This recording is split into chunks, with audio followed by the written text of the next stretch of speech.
La biologie humaine n'est pas un monument figé, mais un écho dynamique de l'astrophysique, façonné par des milliards d'années de rotation terrestre et par les influences de la classification spectrale solaire. Dans les nuits silencieuses, lorsque le cœur bat selon un rythme qui ne s'accorde pas à la quiétude de l'espace, il ne s'agit pas seulement d'insomnie, mais d'une disharmonie fondamentale entre la programmation évolutive et les environnements artificiels que nous avons nous-mêmes créés. Nous nous trouvons au cœur du plus grand paradoxe de l'histoire humaine, où la brillance technologique a vaincu les ténèbres, mais a, sans le vouloir, ébranlé les mécanismes internes qui soutiennent notre existence physique et mentale. Le noyau suprachiasmatique dans l'hypothalamus, composé d'environ 20 000 cellules nerveuses, agit comme l'oscillateur principal du corps. Ce mécanisme biologique n'est pas propulsé par la volonté, mais par les photons, en particulier par la lumière bleue, dont les longueurs d'onde se situent entre 460 et 480 nanomètres. Pendant des milliers d'années, le Soleil était la seule source de cette lumière, synchronisant parfaitement la vigilance et les activités métaboliques avec le cycle diurne. À l'époque actuelle de l'année 2026, cependant, nous avons perturbé cette régulation ancestrale en introduisant ce que les neurologues qualifient de second soleil. Les écrans des tablettes, des téléphones intelligents et des ordinateurs portables émettent une radiation concentrée dans ce spectre spécifique de la lumière bleue, qui influence directement les cellules ganglionnaires photosensibles intrinsèques de la rétine de nos yeux. Lorsque l'on fixe un écran à 23 heures, la rétine envoie des signaux erronés au cerveau, indiquant le midi.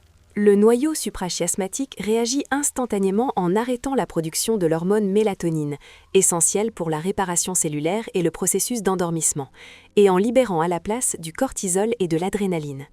Cela n'est pas une erreur anodine du corps, mais un état de guerre physiologique. Le pouls reste élevé, la température corporelle centrale ne peut descendre au niveau nécessaire pour un sommeil profond, et le métabolisme du glucose est désorganisé. Une étude publiée en 2025 dans une revue scientifique de premier plan a confirmé que l'exposition à la lumière bleue artificielle double la suppression de la mélatonine par rapport à d'autres sources lumineuses, menant à un état chronique connu sous le nom de décalage horaire social. Des recherches supplémentaires de 2026 ont démontré que les diodes électroluminescentes blanches froides et les lampes fluorescentes compactes causent une suppression de la mélatonine significativement plus forte que leurs équivalents chauds. De plus, les scientifiques ont indiqué que des lunettes avec des verres filtrant la lumière bleue, particulièrement ceux teintés en brun, ou des lampes à température de couleur ajustable peuvent réduire cette suppression presque à zéro. Ces découvertes récentes soulignent que les effets de la lumière bleue dépendent de son intensité et de son timing. Des mesures pratiques, telles que la réduction de la luminosité des écrans ou l'évitement des appareils 1 heure avant le coucher, atténuent ces effets et offrent des perspectives précieuses pour notre quotidien. Les perturbations dépassent la simple fatigue et atteignent le cœur de la santé neurologique, médiée par le système lymphatique. Ce système, entièrement cartographié seulement au début du XXIe siècle, fonctionne comme un drainage du cerveau. Durant la phase profonde de sommeil non paradoxal, les cellules gliales se contractent, augmentant l'espace entre les cellules nerveuses de 60%. Cela permet au liquide céphalorachidien de circuler à grande vitesse à travers le tissu cérébral, évacuant les déchets métaboliques, y compris les protéines bêta-amyloïdes et tau, directement liées à la maladie d'Alzheimer et à d'autres troubles neurodégénératifs. Ce processus de nettoyage consomme une énergie considérable et est, d'un point de vue évolutif, impossible en état de veille. L'exposition nocturne à la lumière et la stimulation numérique fragmentent le sommeil, perturbant ce mécanisme crucial. En conséquence, les neurotoxines s'accumulent, altérant la fonction cognitive, la stabilité émotionnelle et la mémoire à long terme. Le cerveau éveillé n'est pas un organe reposé, mais un organe empoisonné par les résidus de la veille, déclenchant un cercle vicieux de concentration diminuée et d'anxiété croissante. Des études de 2025 et 2026 ont révélé que le nettoyage lymphatique pendant le sommeil augmente les concentrations plasmatiques de biomarqueurs de la maladie d'Alzheimer le matin, par rapport à une privation totale de sommeil, et mettent en évidence les processus physiologiques actifs du sommeil, en particulier la réduction de la résistance dans le parenchyme cérébral, qui renforce l'élimination nocturne des toxines. Ces découvertes soulignent le rôle décisif de la qualité du sommeil pour la santé cérébrale à long terme. Une étude de 2026 a également montré que les oscillations pilotées par la norépinéphrine pendant le sommeil non paradoxal activent le système lymphatique pour évacuer les déchets cérébraux et que des perturbations comme l'insomnie ou l'exposition à la lumière bleue peuvent entraver ce flux, augmentant les risques de dégénérescence. Lorsque nous considérons cela à l'échelle immense de l'univers, cela nous rappelle que la vie sur Terre pourrait provenir de substances interstellaires, suggérant que la vie terrestre est en harmonie avec les rythmes énigmatiques du cosmos. Cette érosion biologique est exacerbée par un phénomène psychologique connu sous le nom de procrastination revanchiste du coucher. Dans une société fondée sur une productivité élevée et une disponibilité constante, le temps nocturne devient le seul moment d'autonomie. Cela n'est pas un manque de discipline, mais une tentative désespérée de reprendre le contrôle sur son propre temps, souvent au détriment des besoins biologiques. Les outils qui remplissent ce temps, comme le défilement infini de vidéos courtes, génèrent des boucles de dopamine qui prennent le contrôle du système de récompense cérébrale. Chaque nouvelle vidéo ou message délivre une dose minimale de dopamine, stimulant davantage le désir et masquant les signaux naturels de fatigue. Une étude de 2026 a montré que ce comportement conduit à une perte annuelle de sommeil de plus de 300 heures, déclenchant une crise massive de santé publique. Il s'agit d'une rébellion contre les structures du travail moderne, mais le corps lui-même devient le champ de bataille, et l'individu en est le perdant ultime. Des enquêtes de 2026 ont révélé que 96% des Américains perdent annuellement 332 heures de sommeil en raison de ce phénomène, tandis que 73% tentent d'améliorer leur sommeil par des mesures comme la réduction de la procrastination revanchiste du coucher. Ces statistiques mettent en lumière comment la pression de la vie moderne perturbe les rythmes évolutifs issus des origines de l'univers, éveillant le mystère du voyage de la vie. En plongeant plus profondément dans la physiologie humaine, nous découvrons des preuves structurelles indiquant que notre espèce n'est fondamentalement pas en accord avec la réalité physique de cette planète, un concept connu sous le nom de discordance évolutive. Par exemple, la colonne vertébrale et la marche bipède. La posture verticale a libéré les mains pour l'utilisation d'outils et conduit à la domination technologique, mais les coûts biomécaniques sont astronomiques. Les vertèbres lombaires doivent supporter des forces pour lesquelles elles ne sont pas suffisamment préparées sur le plan évolutif, entraînant des douleurs chroniques au dos chez la plupart des adultes. Encore plus significatif est le dilemme obstétrical. La pression évolutive pour un cerveau plus grand et un crâne plus volumineux entre en conflit direct avec le bassin étroit nécessaire pour une marche efficace.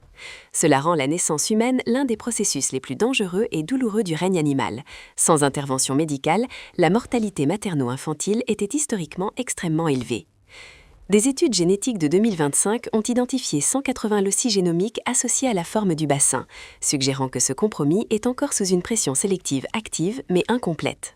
Des recherches de 2025 et 2026 ont introduit l'hypothèse de la discordance environnementale, affirmant que les environnements industrialisés modernes, remplis de pollution et de densité de population élevée, endommagent les adaptations biologiques aux conditions naturelles, menant à un stress chronique et à des problèmes de santé. Ces vulnérabilités physiques s'étendent à la peau et à la respiration. Nous sommes la seule espèce de primate sans pelage protecteur, ce qui nous rend extrêmement vulnérables au froid et au rayonnement ultraviolet, forçant l'invention de vêtements et d'abris. L'abaissement du larynx dans le pharynx permet une formation complexe de sons, cruciale pour la culture, mais nous rend la seule espèce avec un risque significatif d'étouffement par la nourriture. D'autres animaux ne payent pas un tel prix pour leur capacité de communication. Ces imperfections biologiques alimentent des théories spéculatives mais scientifiquement fascinantes, comme la panspermie. C'est l'idée que les blocs de construction de la vie, voire le code génétique complexe, ne sont pas nés sur Terre, mais ont été disséminés par des météorites ou des comètes. Des analyses du génome humain de 2025 ont révélé des fragments de matériel génétique dans des populations d'Afrique de l'Ouest et d'Amérique du Sud, représentant des lignées fantômes qui ne peuvent être attribuées à des ancêtres connus comme les Néandertaliens ou les Dénisoviens.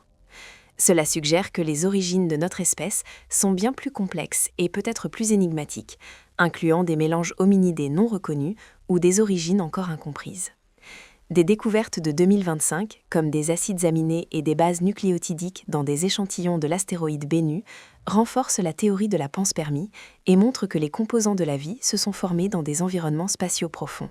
Des analyses supplémentaires de 2026 des échantillons de Bennu ont révélé un mélange de poussières formées dans notre système solaire, de matière organique interstellaire et de poussières stellaires antérieures au système solaire, incluant des acides aminés, toutes les 5 bases nucléiques, des sucres comme le glucose, et même un matériau gommeux riche en azote et oxygène qui pourrait avoir déclenché la vie sur Terre.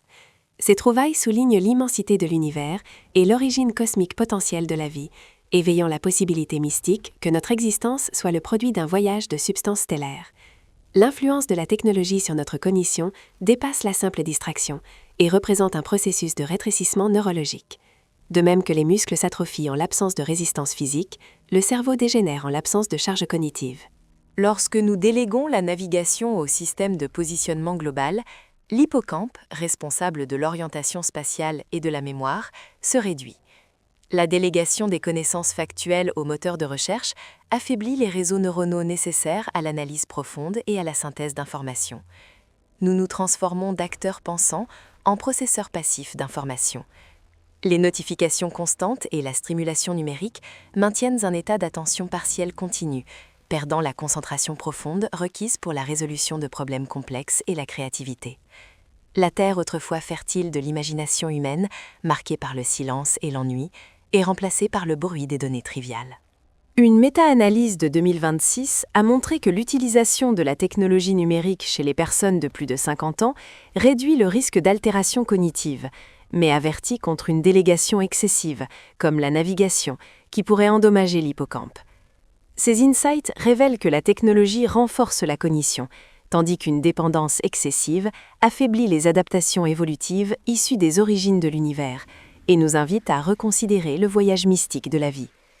La restauration de l'intégrité de la biologie et de l'esprit humain ne nécessite pas un retour à l'âge de pierre, mais une réévaluation fondamentale de notre relation à la lumière et à l'information. Nous devons reconnaître que l'obscurité n'est pas un ennemi, mais un état physiologique essentiel. Bloquer la lumière bleue le soir, créer des frontières numériques et respecter le rythme circadien ne sont pas des choix de style de vie, mais des nécessités médicales pour préserver l'intégrité de notre patrimoine génétique et de nos réseaux neuronaux. Nous sommes des êtres qui ont évolué sous les lois immuables de la rotation planétaire. Ignorer ces lois signifie exister biologiquement, mais être épuisé énergétiquement et cognitivement, comme de la poussière d'étoile qui a oublié sa propre fréquence lumineuse. La communauté scientifique, des neurobiologistes aux paléoanthropologues, fournit les données qui cartographient ce changement agité. Leur travail, souvent accompli dans le silence des laboratoires et les profondeurs des données, révèle que l'humain moderne se trouve à un carrefour évolutif. Si nous continuons à ignorer les limites biologiques, nous fusionnons avec la technologie jusqu'à une dépendance complète et une dégénérescence physique. Ou nous utilisons la technologie avec discernement, respectant notre héritage évolutif, considérant la nuit comme gardienne de la santé et le silence comme berceau de l'esprit. Notre choix n'est pas technique, mais philosophique et biologique. Demeurer des entités biologiques autonomes en harmonie avec l'univers ou devenir de simples nœuds de traitement dans des réseaux numériques, séparés des rythmes qui ont permis la vie terrestre pendant des milliards d'années. L'intégration de ces insights neurologiques et anthropologiques mène à une conclusion inconfortable, mais indispensable, sur l'état de l'humain à l'ère numérique. En perturbant le nettoyage nocturne du système lymphatique par l'exposition à des photons artificiels, nous commettons une érosion neurologique lente, où des protéines toxiques comme les bêta-amyloïdes s'accumulent irréversiblement, endommageant les structures physiques qui maintiennent notre mémoire et notre stabilité émotionnelle. Cela n'est pas un simple problème de fatigue, mais une violation fondamentale du pacte biologique gravé dans notre acide désoxyribonucléique au fil de milliards d'années d'histoire évolutive, sous la lumière distante des étoiles et la rotation inébranlable de la Terre. Les découvertes récentes de lignées fantômes dans notre génome et les inconforts physiques qui affligent notre espèce, du dilemme obstétrical aux faiblesses structurelles de la colonne vertébrale, indiquent que nous sommes des entités biologiques encore en quête d'un équilibre précis entre les possibilités des origines cosmiques et la réalité terrestre actuelle. La soumission volontaire aux algorithmes qui occupent nos circuits de dopamine réduit le potentiel humain complexe à une chaîne de réflexes conditionnés, semblables à des animaux expérimentaux réagissant seulement à des stimuli lumineux externes. Le verdict final est sévère et inévitable. Nous risquons de perdre notre position autonome en tant qu'observateurs de l'univers et de devenir des utilisateurs finaux passifs de réalités artificielles. Le chemin vers la restauration exige une discipline rigoureuse, en limitant la technologie à des outils plutôt qu'à des maîtres. Il n'y a aucune raison de craindre l'obscurité comme un vide de l'existence. Au contraire, nous devrions l'embrasser comme un incubateur indispensable pour la réparation cellulaire et la profondeur intellectuelle. Dans l'absence absolue de bruit numérique et de lumière artificielle, l'esprit humain peut à nouveau entrer en résonance avec les fréquences subtiles de l'univers dont nous provenons, sécurisant notre véritable position dans la chaîne de l'existence.